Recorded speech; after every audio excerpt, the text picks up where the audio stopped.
কোথায় গেল? কেউ নেই।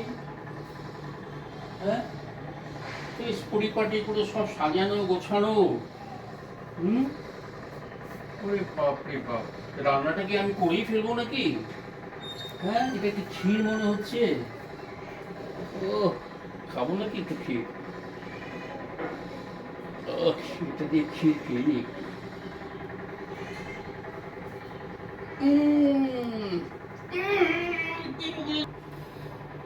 কি করো তুমি রান্নাঘরে? এই আমি দেখছি সব সাজানো গোছানো, ভাবছি যে আমি রান্না করে ফেলি। হ্যাঁ, আমি ওরকম ভাবেই রাখি যাতে বোঝা যায় কোনটা কি রান্না হবে, যে কেউ করতে পারে। হ্যাঁ, করতেই পারতা। মাছও আছে, মাংসও আছে, তারপরে এটা ক্ষীরও আছে। ক্ষীর ওটা রসুন বাটা। রসুন বাটা।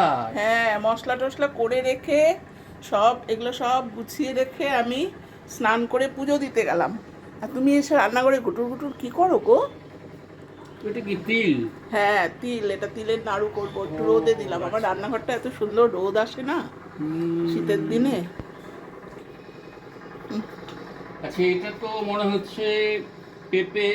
তাহলে পেঁপে সেদ্ধ হবে, পেঁপে হ্যাঁ, কড়া সেদ্ধ হোক। হ্যাঁ, আচ্ছা। দেখো বোঝা যাচ্ছে আমি এরম ভাবে গুছিয়ে রাখি যাতে আর বোঝা যায়।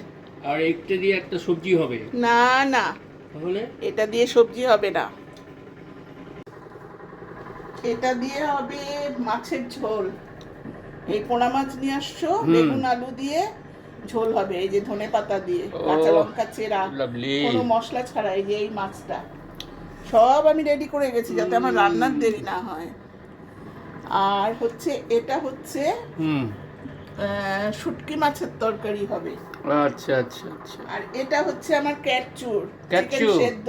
চিকেন, গাজর, আলু ওর জন্য সেদ্ধ দেওয়া হয়। আচ্ছা আচ্ছা। ধনে পাতা কুচিটা মাছের ঝোলের জন্য। হুম। আর হচ্ছে চিকেন, এই যে চিকেন ব্রেস্ট, হুম। এটাকে চিকেন ভর্তা করব। আচ্ছা। আর এটা আরেকটা জিনিস আমার কাটা হয়নি এখনো, ওটা পম্পা এসে কাটবে। এই যে আলু বেগুন ছোট ছোট করে কেটে রাখছি, এটা দিয়ে সর্ষের শাক ভাজা হবে। আচ্ছা। আর হচ্ছে ওর জন্য, ডোনার জন্য বেগুন ভাজা। হুম।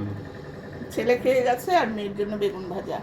আর এই পেঁয়াজ কুচিটা হচ্ছে অর্ধেক হচ্ছে ইয়েতে যাবে চিকেন ভর্তায়, আর ক্যাপসিকামও যাবে চিকেন ভর্তায়, আর অর্ধেকটা যাবে শুটকি মাছে। শুটকি মাছ আবার কোথায়?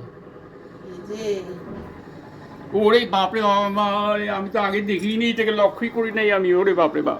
তোমাকে তো দিব না। হ্যাঁ? ওরে বাপ রে বাপ, এটার কত দাম জানো বাজারে? এরকম করো কেন? খাওয়ার জিনিস ওরে বাপ রে বাপ করো, আমরা তো ভালোবাসি। আর এটা হচ্ছে কচু বটি বলি, কচু বটি করবো। এটা মানে এমনি কালো জিরা, কাঁচা শুকনো লঙ্কা দিয়ে ভাজা ভাজা আর কি। কচুর বটি।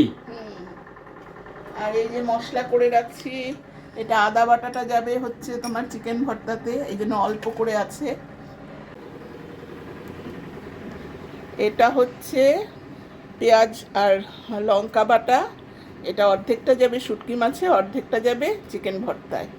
আর রসুন বাটা তো বোধহয় বলেছিলাম নাকি।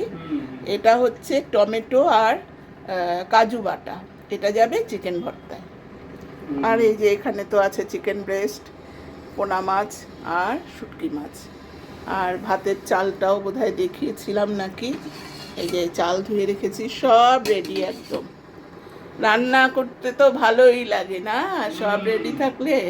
আরেকটা জিনিস দেখাতে হবে, আরেকটা জিনিসও, এই যে ডালের বড়ি দিয়ে মাছের ঝোল হবে। দেখো তো কি সুন্দর সব গুছায়। এগুলো সব না তোমার মার থেকে শেখা। সত্যি কথা বলতে বিয়ের পরে উনি এইভাবে আমাদের শেখাতো। ওনাকে কত ক্ষেত্রে খুব মনে পড়ে যে সত্যি উনি অনেক কাজ আমাদের এরকম গোছানো গাছানো করে শিখিয়ে গেছে। আমাদের কি সুন্দর রান্নাঘরটার ভিতরে রোদ আসে দেখো, শীতের দিনে খুব ভালো। আমি তো এখানেই সব কিছু রোদে দিই। ঠিক আছে, এবার রান্না বান্না শেষ করি। গুছিয়ে রাখলে পরে, এই যে আমি এত এত পদ রান্না করি, এই জন্যই আমার তাড়াতাড়ি হয়ে যায়। গুছিয়ে রাখলে বেশিক্ষণ লাগে না। এবার ধমাধম রান্না করব।